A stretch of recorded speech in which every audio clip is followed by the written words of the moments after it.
I'm sure the school will be glad to accommodate you. Just remember one thing, keep your face to the camera so we'll see who's smiling at us through the spells and side ponytails. Remember when late-night cable comfort food meant 90 minutes in a fictional Los Angeles suburb, a teenage girl who didn't ask for magical powers, and a rap battle so beautifully terrible it burned itself into an entire generation's memory. Teen Witch was that movie. Robin Lively as Louise Miller, Zelda Rubinstein scheming and conjuring as Madame Serena, and the pop songs, the locker room choreography, and the magical mishaps became familiar faces for a whole generation through endless cable reruns. It all started back in 1989 when the filmmakers looked at the runaway success of Teen Wolf and said, "Let's do that again."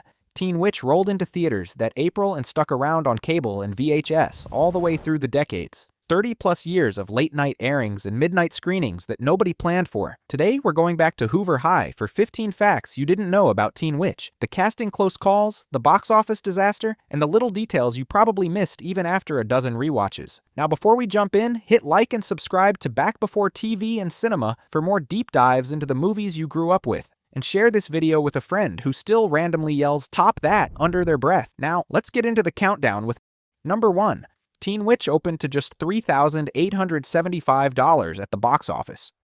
Teen Witch didn't just debut to disappointing numbers. It landed as one of the most spectacular box office flops in the history of teen movies. Not fourth on the charts, not struggling in its time slot. $3,875. That is the full opening weekend gross of Teen Witch at the American box office. Let that sink in. A movie about a teenage witch becoming the most popular girl in school somehow made less in its entire theatrical run. $27,843 total than most people earn in a month. Now look, by April of 1989, American moviegoers were already lining up for Field of Dreams and Pet Sematary, both of which opened the same weekend. So when Teen Witch premiered with suburban witchcraft, campy musical numbers, and zero-star power, audiences didn't just pass.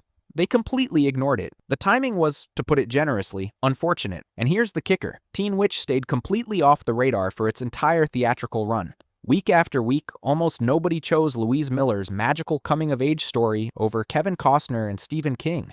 The film's performance was so undeniably poor that the producers didn't even budget for a soundtrack release. Why bother? At its lowest point, this movie wasn't just a box office miss, it was practically invisible. But then cable happened, VHS happened, and slowly, year by year, a fan base grew that knew every word of Popular Girl and every move of the Top That rap. The movie that made $27,000 in theaters became a genuine cultural touchstone. Teen Witch is proof that box office failure and lasting cultural success have almost nothing to do with each other. Number 2. Debbie Gibson was cast as Louise until negotiations collapsed. Now here's a wild piece of Teen Witch history, one that stars Debbie Gibson, a role she almost played, and a negotiation that absolutely fell apart. Back in the late stages of casting, when the filmmakers were pulling together their vision for Teen Witch, Debbie Gibson was their first choice to play Louise Miller. In 1988, Gibson was everywhere. Foolish Beat, Lost in Your Eyes. She was one of the biggest pop stars on the planet, writing her own songs and selling out arenas while still a teenager herself. The director and casting director thought she'd be the perfect fit, a real-life teenage star stepping into the role of a girl who magically becomes the most popular person in school. Meetings happened, conversations were had. Gibson was genuinely interested in the project, but negotiations fell through before anything could be finalized, and the role eventually went to Robin Lively. But Gibson's story didn't end there. She continued to dominate the pop charts through the late 80s and built a career that extended well beyond the teen market. And Robin Lively, who was 17 when filming began, actually close to Louise's real age, brought a grounded, slightly unsteady authenticity to the role that a polished pop star might never have found. Talk about sliding doors. One negotiation breakdown changed everything and handed Teen Witch what could have been a completely different lead. But Lively's earnest, vulnerable performance is a big part of why the film still connects with people who discover it decades later. Sometimes the second choice is exactly the right choice. Number 3. 3 rejected titles before Teen Witch. Naming a movie is harder than it looks, especially when you're trying to capture teenage angst, suburban witchcraft, and a girl who keeps accidentally hexing her teachers in the middle of class. Before the filmmakers settled on the now iconic Teen Witch, they worked through several titles that, well, let's just say they tell a very different story. The concept began as a direct lift from Teen Wolf, so early working titles stayed close to that template. Nothing that felt original, nothing that captured the specific, strange warmth the finished film actually had.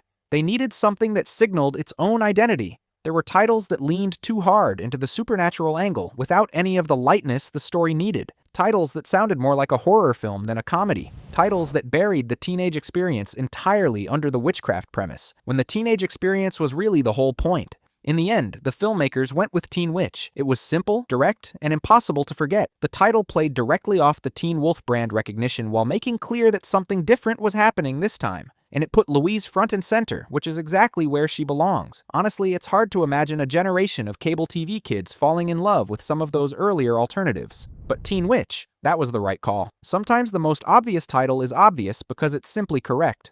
Number 4. The opening had a famous house hiding in plain sight.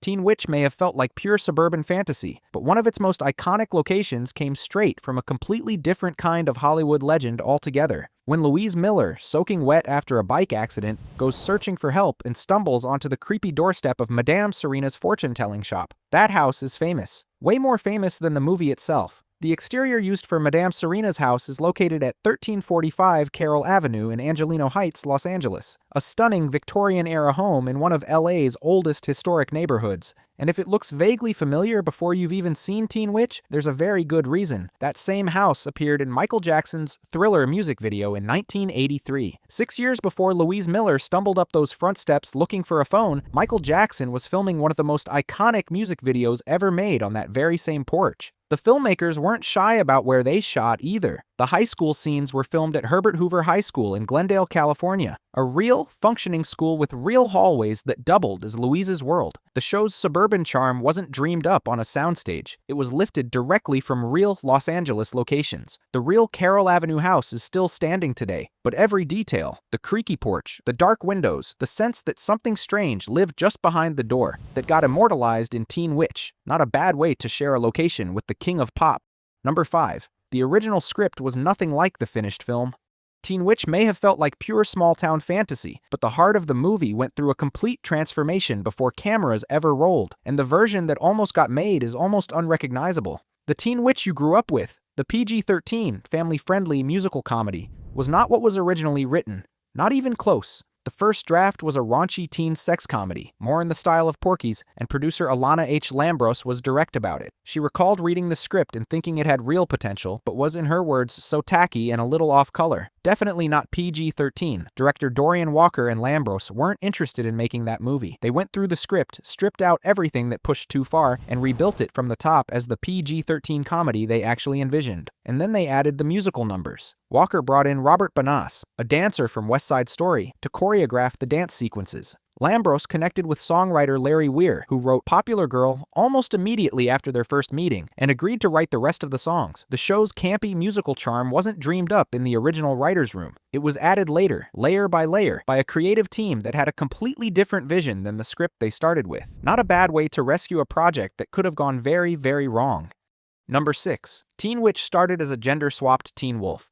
Now here's the origin story most fans don't know, one that starts with Michael J. Fox, a box office smash, and a pitch so simple it fits in a single sentence. Teen Witch didn't begin as its own original idea. Not even close. The whole concept was born when screenwriter Robin Menken looked at Teen Wolf and said, "What if we flipped it?" As Menken explained it, they were looking at recently successful titles and Teen Wolf had been around, so the idea clicked. Take Samantha from Bewitched, make her a teenage girl, and show that love is stronger than magic. That was the entire pitch. And they ran with it hard. The early concept borrowed so directly from Teen Wolf that the first version actually used the same title font, the same tagline structure, and the same basic shape of the plot. A teenager discovers supernatural powers right when high school gets complicated. Chaos follows, lessons are learned, credits roll, but somewhere between the pitch and production, things evolved. The tone shifted, the musical numbers got layered in, and what started as a shameless spin became something genuinely its own. Teen Witch ended up with a weird, campy, deeply 80s charm that Teen Wolf never had and never tried for. The show's cult identity wasn't just clever writing. It was a slow evolution from a borrowed concept into something specific and strange and impossible to replicate. And that's exactly why people are still talking about it.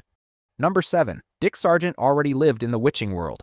Now, if you watched Teen Witch and thought Dick Sargent looked familiar in a way you couldn't quite place, you weren't imagining things. Dick Sargent didn't just play Louise's father in Teen Witch. He'd already spent years inside the witching world on one of television's most beloved shows. Dick Sargent plays Frank Miller, Louise's mild-mannered, largely oblivious father throughout the film. And here's the detail that stops fans cold. Dick Sargent was the second Darren Stevens on Bewitched. From 1969 to 1972, he played the husband of Samantha Stevens, the most famous TV witch in history. Think about that casting for a second. The actor who spent 3 seasons married to a witch on one of the biggest sitcoms ever made came back nearly 20 years later to play the father of a teenage witch in a cult classic movie. Whether that was intentional casting symmetry or the greatest accident in teen witch history, it is a detail that rewards a second look. And unlike Frank Miller on screen, who mostly wandered through the background looking mildly confused, Dick Sargent in real life was a committed actor who understood exactly what kind of movie he was in. Sargent passed away in 1994, but his connection to both sides of the witchcraft universe, Bewitched and Teen Witch, remains one of those wonderful footnotes that makes the film richer every time you look closely at the credits. Guess he just liked being part of the witching community in his roles.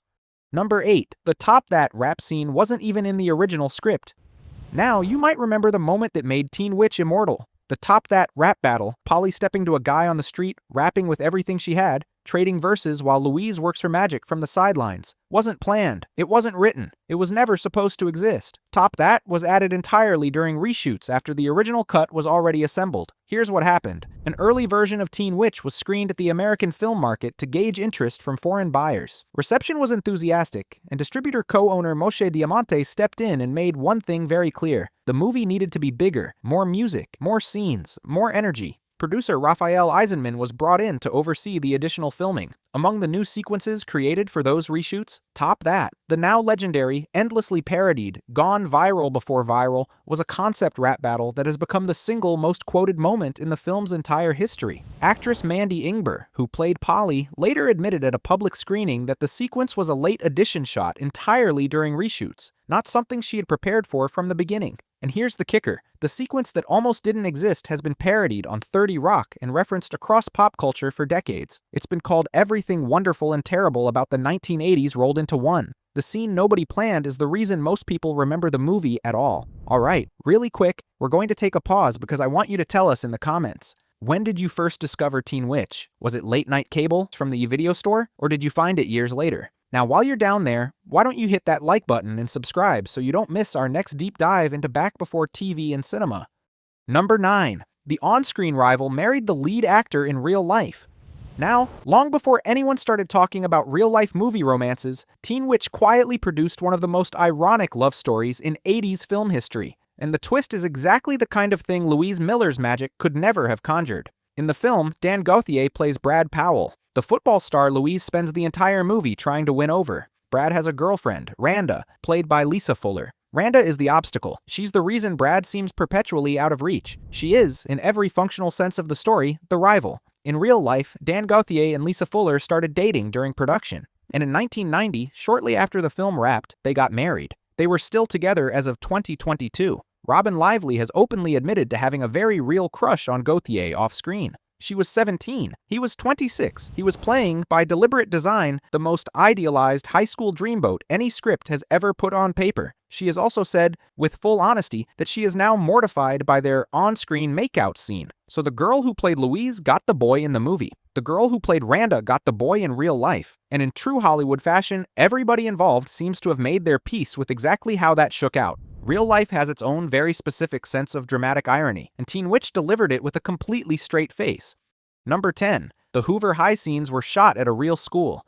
Teen Witch may have felt like pure movie magic, but the hallways where Louise got humiliated and the gym where she watched Randa cheer came straight from real life. The high school in Teen Witch wasn't built on a soundstage. It was a real place with real students walking its corridors every single day. Principal photography filmed the school scenes at Herbert Hoover High School in Glendale, California, a real, functioning institution whose hallways, gymnasium, and exterior became the backdrop for Louise Miller's transformation from invisible misfit to most popular girl in school. Filming spread across Los Angeles, from Beverly Hills to Glendale to Angelino Heights. Louise's house was a real address on South Irving Boulevard. Brad's girlfriend Randa lived directly across the street at a real address too. The geography was real, which gave the suburban awkwardness of the story a grounded authenticity that a fabricated backlot never could have delivered. The show's relatable, neighborhood-level charm wasn't manufactured in a writer's room. It was built on real Southern California streets and real school hallways. Principal photography began in December of 1987, which means the finished film sat in post-production for well over a year before it reached theaters. Not a bad legacy for a Glendale high school that probably had no idea what it was part of.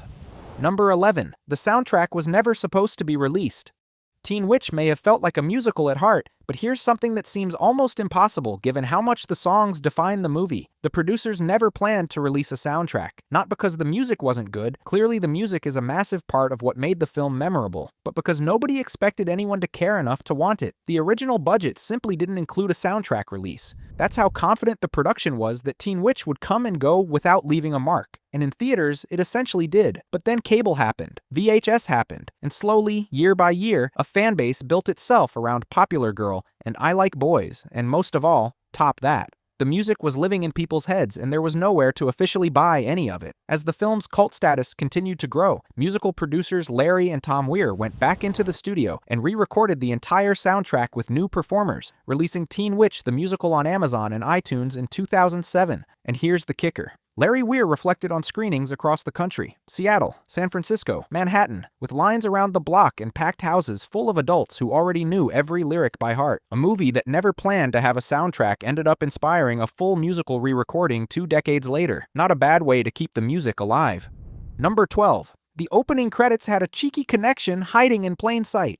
Teen Witch was a cheerful PG-13 comedy, but the filmmakers weren't above slipping in a little knowing detail for sharp-eyed viewers. And if you ever wondered why that house in the opening sequence felt so familiar, it's because the movie's most iconic exterior location was designed to work on 2 levels. Let's start with the house itself. Madame Serena's Victorian home at 1345 Carroll Avenue in Angelino Heights is one of the most filmed locations in Los Angeles history. Its creaky porch, dark windows, and dramatic exterior have drawn filmmakers back again and again for decades. So when Teen Witch put its mysterious fortune teller behind that door, they were borrowing one of LA's most atmospheric addresses. But here's the layer most viewers miss. That same house, that exact porch, that exact front door, appeared in Michael Jackson's Thriller music video 6 years earlier in 1983. By the time Louise Miller knocked on that door in 1989, it had already scared an entire generation in a completely different context. To audiences who recognized the location, there was a quiet little wink embedded in the choice. Clean enough for a family film, clever enough for anyone paying close attention to catch the connection, and atmospheric enough to keep the story grounded in something real.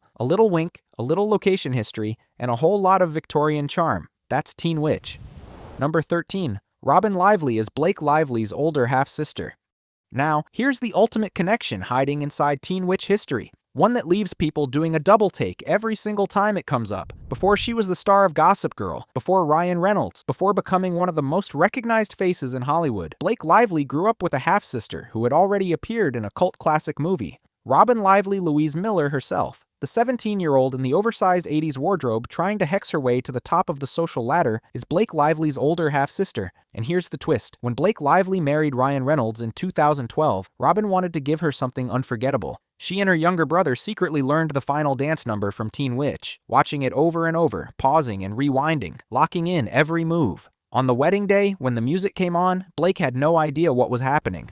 Robin described the moment afterward. Blake just about dropped to the floor. Robin had the necklace from the film remade, tore it off, and threw it to her sister, and they performed the entire final sequence right there at the reception. It's one of those Hollywood crossroads that leaves fans smiling. If Teen Witch had been a massive box office hit, would it still have meant the same thing to the Lively family? One thing's for sure, for the Lively family, Teen Witch was never just a movie. It was something much closer than that. Number 14. Ashley Tisdale was almost cast in a remake that never happened.